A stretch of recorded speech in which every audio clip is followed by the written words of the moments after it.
So it's been a bit of a minute since I've done any sort of console video, and despite how much PC stuff I do on the channel, I actually do really like consoles. I don't know, I just haven't been doing a ton of them, but I would like to do more of them, and that's exactly what we're going to be doing today, because we're going to be looking at my primary original Xbox, and yes, primary because I own 3 of them. Original Xboxes they're not expensive. I mean, they are if you look on eBay, but, you know, you look at them at a thrift store, I don't think I've paid more than like $20 ever for one. So there's a couple things I need to address with this system. Now, I've already modded it before, and I've done some basic dusting out, because it was actually really nasty, and I think I have video, actually, of when I dusted it out on my phone. If I can find that, maybe I'll edit that in. It would appear that I didn't do the greatest job at cleaning the top of it. I could have swore I did a better job than this, but yeah, I think I'll address that today as well. But there's some things that definitely need to be changed about this system, because it's getting a little bit annoying. The first thing is the storage. I did upgrade the hard drive, but it only has an 80 gig hard drive in there right now, because that was the biggest IDE drive I had that worked. And I'm not, like, immediately running out of storage. I still have, like, I think 15 gigs or something like that left. A lot of hard drives laying around, so we might as well get around to that. The second thing, well, I think I'll just turn it on and show you. Plug this in here, turn her on.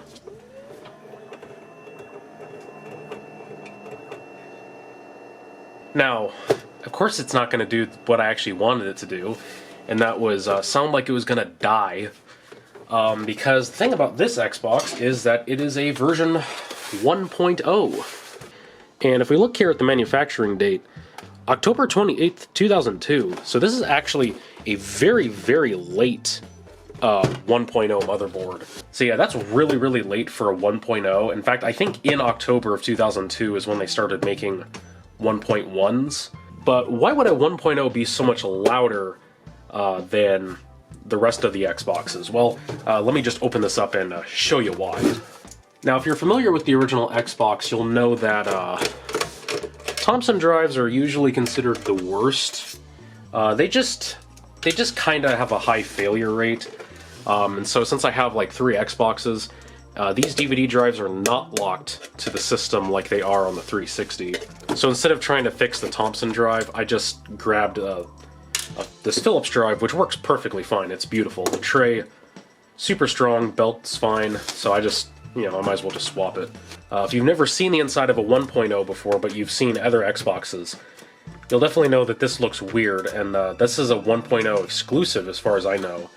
The GPU had its own dedicated fan, and the heatsink is also smaller.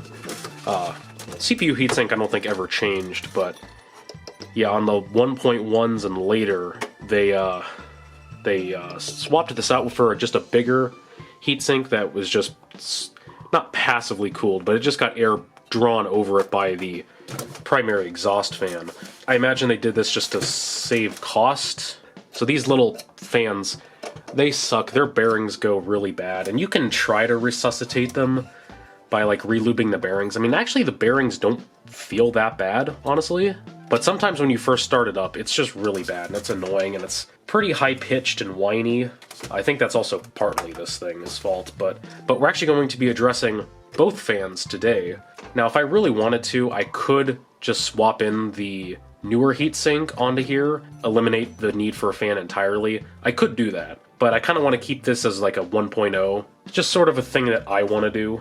And of course, if I swapped the heatsink from one of my other Xboxes, then I can't use the other Xbox, because then I'd have a, you know, I could put this one on, but, you know, then it's not gonna, it's still not gonna be working properly. So, going a little bit primo here, we got the Noctua. Now, I don't know if all of the normal, like, brown Noctua fans come like this, because I've only ever bought the Redux ones, which are the gray ones. It has a gatefold. It has a gatefold and a little window for you to see the fan. It's a double-sided gatefold. Why? Why? It's that big. You know, maybe the fan would be cheaper if you, like, you know, cut down on the packaging, guys. I mean, at least you get a bunch of goodies. You know, I can use these little rubber things and these splitters and whatnot on other stuff.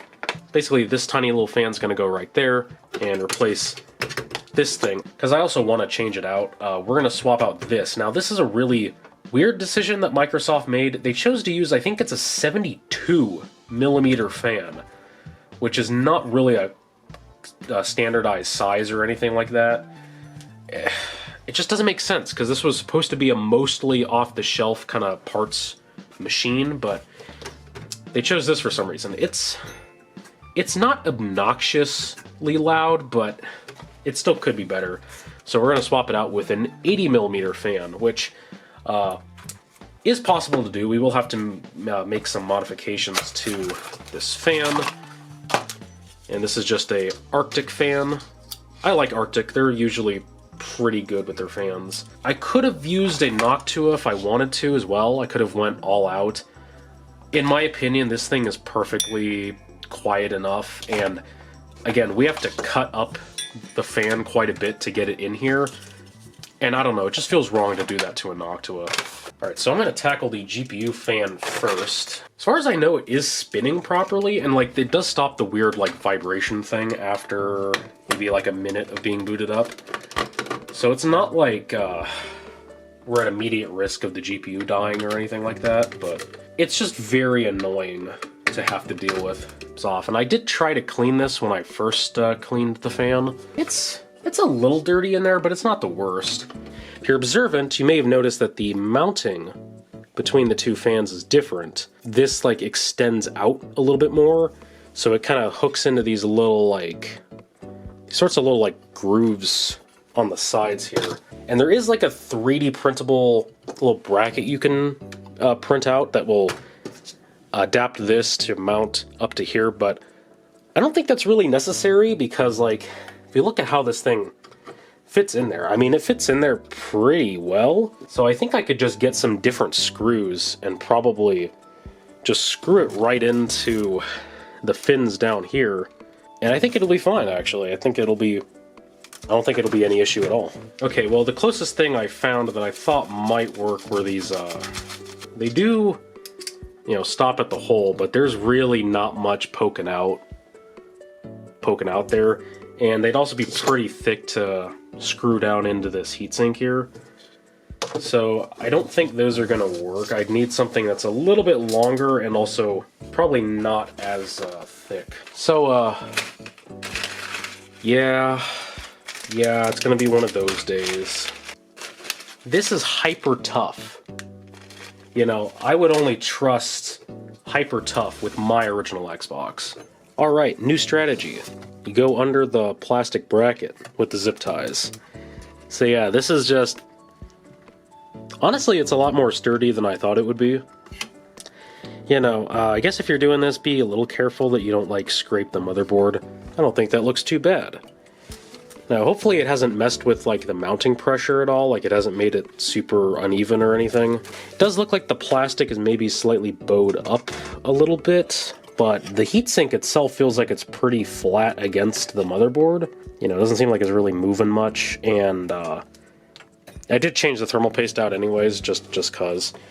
But the zip ties should also be helping keep pressure down there. It doesn't have a temperature sensor for the GPU, it's only on the CPU and I think the chipset. Hopefully that's fine. It probably isn't any worse than like running the 20-year-old thermal paste, so in terms of like actual performance. Oh yeah, that's a lot quieter. You know, that rear fan, I guess a lot of that really was the little fan, all that noise.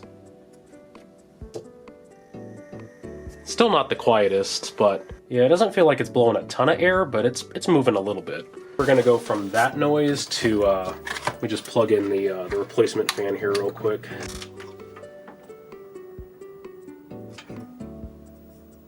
Oh yeah, it's not spinning very fast. So I'm definitely gonna have to increase the fan speed in the BIOS. But that's not that big of a worry because This thing at full speed is a lot quieter than this thing is. As for the replacement of the main exhaust fan, don't really look at this as a tutorial because, well, I'm the one following a tutorial, so I'll link this in the description if you want to watch it yourself. You want to get a better idea of how to do this, but I don't think it's too hard to do.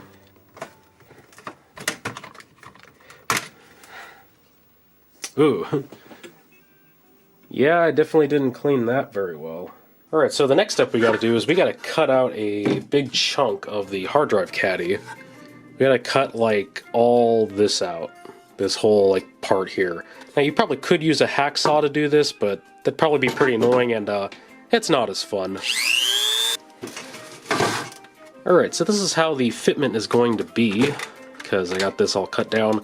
The guide said you're supposed to cut off this back leg of the DVD drive here, but this fits in there just fine without it, or with it in there, so I don't think that's really necessary to do.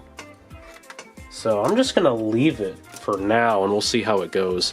And yes, the guide says either zip tie it to the back or hot glue it. So that's the way. Alright, well, that's the zip tie job. And now before we even bother upgrading the hard drive, I'm gonna test this out for a little while just to make sure that everything's working. So this RF shielding also has to come off. Alright, so let's turn this thing on. Definitely gonna have to adjust the fan speed.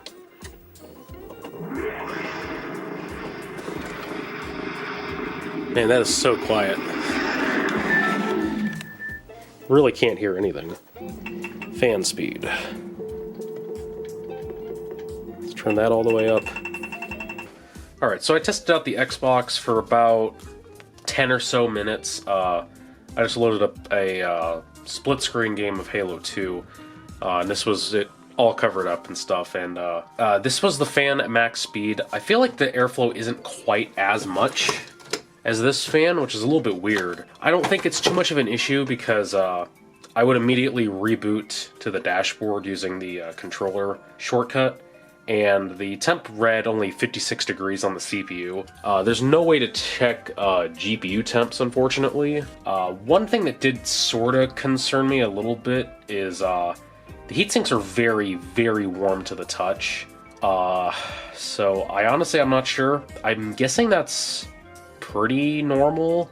I've never actually like touched the heat sinks of an Xbox that was running for like quite a while, like immediately, and then immediately open it up, you know. So I'm not really sure if that's normal. I guess it is, because 56 degrees on the CPU, that's really not too concerning, I would say, so I'm not really that worried. Maybe slightly worried about the GPU, because I'm not sure how hot that is. The heatsink on that is also very warm. It is what it is, so I guess we should move on to the second part of the upgrades, and that is the hard drive. Now, I was originally thinking about using this. This is a 320 gig IDE drive, and this would actually be perfectly fine for the original Xbox. There would be really no issues with it, but I think this could be a little bit more useful in a PC than in here, and I figured since, you know, pretty much everyone seems to do it, we'll go with a SATA drive. Now, of course, to put a SATA drive in here, we need an adapter, which means that for the first time ever, because, yeah, somehow I've never actually used one of these, we're going to be using a SATA to IDE adapter. This seems to be the most common version. It's got a jumper for master and slave, so this should, in theory, work fine. This is the adapter I pretty much always see everyone use for Xboxes and PCs. And for the hard drive itself, just because, well, I'm not sure what else I would use this drive for, but it's maybe slightly overkill. Yeah, a 1 terabyte, 1 terabyte Western Digital Green. Yeah, I definitely don't need 1 terabyte of storage, but since it's a green drive, the performance isn't going to be that great on a PC. I don't need it as like a cold storage kind of thing, but in the Xbox, it should actually be pretty good. So I've seen other people use green drives and there's not really any issues. So yeah, we'll finally upgrade from this 80 gig drive. This should also be a little bit cooler and not as loud, although this drive actually was pretty quiet already. So the first order of business here is actually going to be putting some electrical tape over these connections, especially the power ones, because these have been known to short out against the hard drive, because, you know, hard drive is metal. There we go. That should do us pretty well. So now we're gonna unbox the WD Green. This is a pretty old drive, and I'm pretty sure this has been used to some extent. I think it's from like 2012, because the newest OS it lists is Windows 8. Of course, you know, could be slightly later, but I think I saw a copyright date that said 2012 on it. So, man, this hard drive is 10 years old already. That is just insane. Yeah, it's still got the original packaging, the anti-static bag, so just pop this out here. So if you don't know what makes it a green drive compared to like a Western Digital Blue or something like that, is the green drives are always 5400 RPM, which is not great for speed, but it is great for power consumption and heat generation, as well as, in theory, you know, longevity. You know, these are just meant to be low power, cheaper drives. But the funny thing is, actually, about this, it has 64 megabytes of cache. This thing has as much cache as the Xbox does RAM. That is just... it's pretty neat, honestly. Yeah, I have no doubts that this thing is going to be plenty fast for the Xbox. I should just be able to snap this on. Like so. That's tighter than I thought it would be. Yeah, there we go. Now we're converted over. Now we just got to get this thing in the caddy and double check that the jumper is set to master, which it was by default. I feel like a SATA hard drive upgrade is just one of those things that like every Xbox modder does. Like, I mean, some people go crazy and they put an SSD in there, but I mean, I have an SSD in like my PS3. That's like the oldest system I have with an SSD, and it makes sense for the PS3. I don't think it really makes sense for the Xbox unless you want like purely reliability and like you're really paranoid about heat generation. Yeah, there we go. And you know, it's green, just like the Xbox. Now, if you had a soft modded system, you'd have to go through this whole process about like cloning your old drive over to the new drive. But since we have the TSOP flash, yeah, you can boot off of a burned DVD, and that's how you can just easily reinstall the stuff on there. One other thing we need to address is the IDE cable, because this is something that people always say, is that because SATA drives are usually faster, the Xbox just starts freaking out with a 40-wire cable, and so we're actually going to need an 80-wire IDE cable to cut down on interference. So I managed to scrounge up this lovely black Asus cable, and the way the positions are here, this should be just fine for the original Xbox, and of course it is 80 wire, which helps cut down on crosstalk and interference, so this should be all good. Do a weird twisty with this. So yeah, this has to be twisted like that because of the way the IDE cable is. Oh yeah, hopefully the Molex power doesn't get caught in the fan. That'd be very bad if that happened. Let's get this thing hooked up to the TV and see if it'll boot from the Hexen disk. Everything will be on the F partition because we only have a 1 terabyte drive, so that's fine. Yes. Alright. Is it gonna boot this time? Because I kid you not, literally, the instant, yesterday, I turned the camera on, it stopped booting. I am so done with this thing. It has been so many days. Just turn on.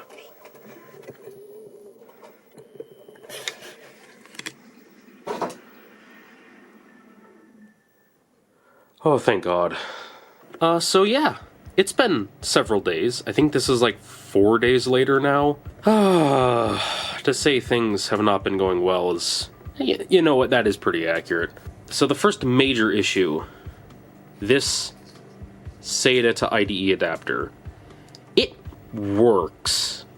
Like, works. It might be okay in a regular PC, just hooked up through IDE. I mean, it detects the hard drive sometimes when you boot it. So you probably noticed that it kind of abruptly ended once I was starting the formatting and whatnot of the hard drive. Well, that's because this thing started acting up, because the drive was able to be detected, it was able to be formatted just fine with this thing. However, on boot, it would take like a good 20 plus seconds for the, you know, the little Microsoft logo to pop up in the bottom, which you saw earlier, and that's what I was waiting for to show up. For whatever reason, this adapter just really does not play well. Now, people said that these sorts of adapters work fine on the Xbox. Maybe they do. Maybe it's a combination of like having a Philips drive, maybe it's a combination of this hard drive, it being a 1.0 Xbox, I don't know. All I know is that this adapter did not work very well for me, you know, and it wasn't even just that it took a long time for the hard drive to be detected. If you do the sort of soft reset with, you know, the custom BIOS, which is like start back and the triggers pulled in at the same time, it would never detect the hard drive again. You'd have to always hard power it off, hard power it back on, wait the 20 plus seconds for it to go, then wait an additional period of time for it to, I guess, just check the hard drive and whatnot, which it is doing currently as well, so there's still like a 15-second boot time or whatever, but it's not the worst. So if I'm not using this, what the heck am I using? Well, I got one of these, which is the StarTech version, which is based on a different chipset and is also a different style entirely. Now, why did I not get this one initially instead of this one? Well, because this one is only $9. This one is $19.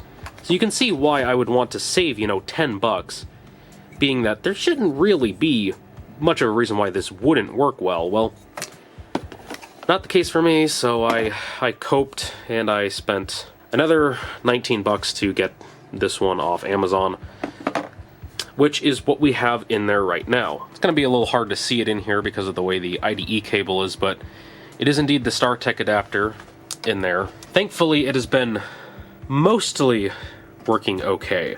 But before I talk about this, you may have noticed that the IDE cable is different. This is the third IDE cable because another thing about this adapter, this connector is extremely tight. Like, the tightest IDE connector I have ever seen. It's just ridiculous. Like, the plastic is even cracked on the side here because I had an insanely hard time getting the cable unplugged, which is exactly why this cable got destroyed. Now, I mean, this cable is technically fixable. I could just crimp a new connector on it, and it would, in theory, this would, you know, be brought back to life fine. I'll probably do that eventually anyways. In fact, the existing connector, you know, it might be savable. I don't know if the plastic's too cracked on it though, but yeah, this adapter destroyed that nice black cable. And then I tried another cable, and I tried splitting the wires apart on this one because just to get it to fit a little bit better in there. That was a bad idea. Make sure you do it extremely carefully because yeah, I accidentally stripped one of the wires out of the sheathing. Again, this wire is probably also fixable, but I just don't feel like dealing with it right now. I tried the 40-wire cable just to see if it would work. No, it actually immediately airs out. So if you were thinking that maybe everyone's just being paranoid by saying you have to upgrade to 80-wire, no, I can confirm. You try to use this, at least with this setup, it immediately goes to an error code. Anyways, this is the third IDE cable. Just barely managed to get it to fit in here. This is the only other 80-wire cable I could find, at least right off the bat, that could fit here. And honestly, it doesn't even fit that well, because the cable is supposed to come out to like here in the stock config. And I'm gonna have to trim some more from the top case from the fan mod previously, but I'm just gonna have to shave this post off all the way so it doesn't like puncture through this cable. There's one other complaint I have with this SATA adapter is the power. For whatever reason, StarTech decided to put a floppy Berg connector on there as the power connector, and they give you this like Molex to another Molex, but it's also Molex to floppy. So you get with this extra cable that you kind of have to figure out in here, and so I sort of routed it down in front of the fan, and thankfully it's not rubbing against the fan. But yeah, that's just something you gotta keep in mind if you're gonna buy this adapter, is you're gonna have to figure out a way to route the power in here. I even did consider re-crimping my own like power connector just for this thing. I might still do that eventually, but at least for now I got it in a setup that's working, which is just what I'm happy with. What happened yesterday when I went to film this is I hadn't had the Xbox plugged in for a while.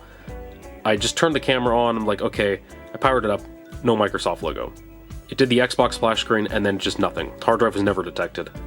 I did that like 5 or 6 times, nothing. I just sort of kept playing around with this and I eventually got it to come back, kind of. And then it was like really flaky.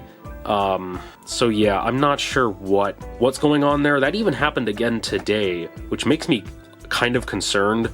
I did think I tracked it down to the actual like SATA connection going from the hard drive to the adapter. If you like wiggle the adapter back and forth a little bit, it starts working again. You know, the concerning thing is that I hadn't touched the Xbox at all. So like it just managed to somehow mess up the connection on its own, which is concerning because, you know, if I button this thing back up and it starts messing up again, I'm gonna have to unscrew the whole thing just to mess with this again. So hopefully it's just a weird fluke thing and it's not gonna be a permanent issue. I am just thankful that it's in a working state at the moment. Alright, I cut down this post some more and let's go ahead and clean this thing up so we can hopefully make it look a little nicer. Well, I thought it would fit in the sink better.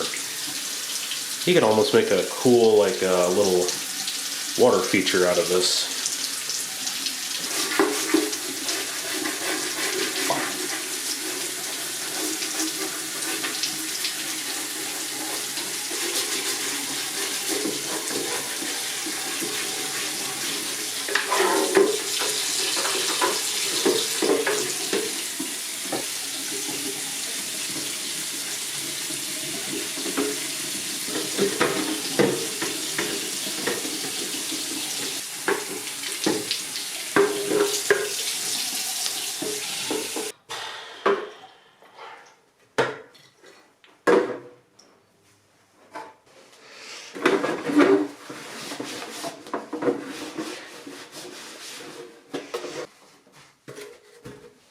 Alright, well, she's all cleaned up now. I've screwed everything back together, and I think it came out looking a decent bit cleaner. There's a few little things in the, you know, these grooves here that are a little hard to get out, but I think it's actually more lint from the towel I used to dry it off. But as a whole, I think it looks a lot better than it did, and I'm guessing some of that was probably I just did a bad job the first time, and probably like a year's worth of just dust sitting on top of it probably didn't help it either. But it seems to be working all fine now.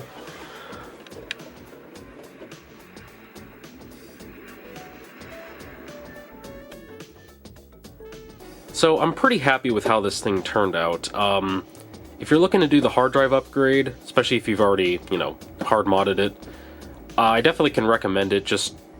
Probably just get the StarTech adapter from the beginning, unless you're going to use a real IDE drive.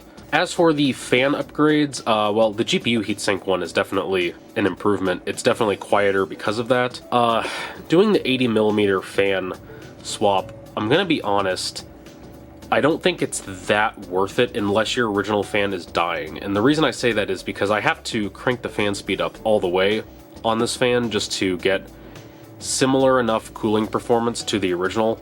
It's maybe slightly quieter, but you have to do a lot of cutting, and if you don't have a Dremel, it's going to be a really, really time-consuming process to do all of that, so it's probably not worth it unless your main exhaust fan is dying.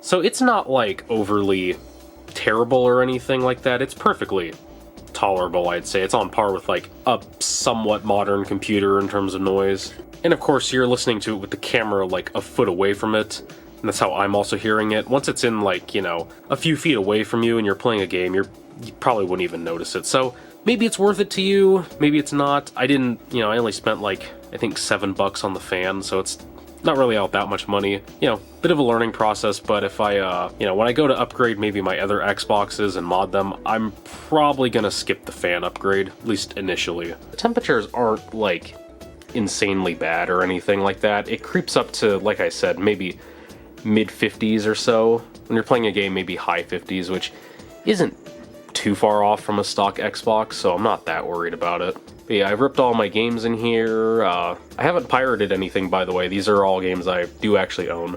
I even went ahead and loaded up some homebrew on here, which I'm kind of hoping this Half-Life port gets a little further in development, because it looks pretty cool. It's just doesn't have the best performance at the moment, and I'm guessing that's some sort of RAM issue, because there is a 128 megabyte version of this port, and I believe it's supposed to run a lot better. So, you know, maybe in the future, maybe we'll do a RAM upgrade on this thing.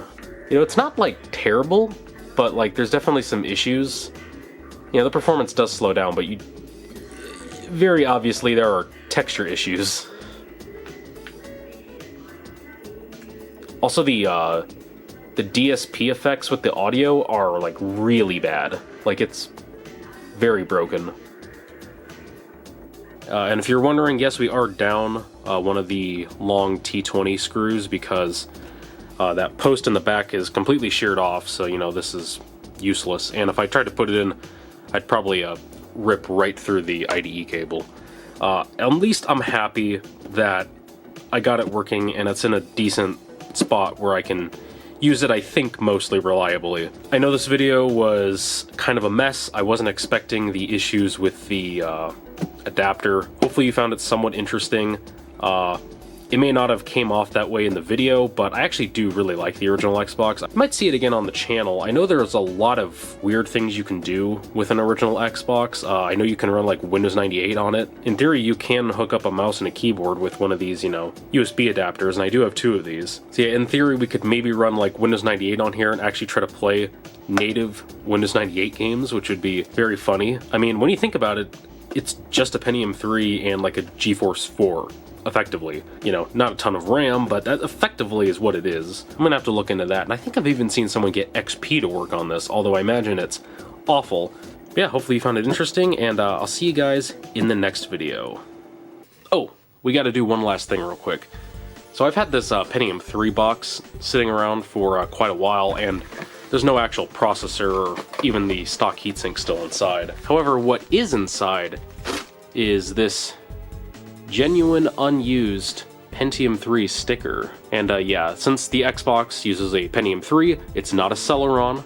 It has half the cache of a Pentium 3, but that does not mean it's a Celeron. Has the full 8-way associative L2 cache and the full 133 MHz frontside bus. Don't you dare call it a Celeron. It's Pentium 3, just slightly cut down. But yeah, ever since I saw that old Greenham gaming video, the Direct Xbox, great video by the way, you should go check it out.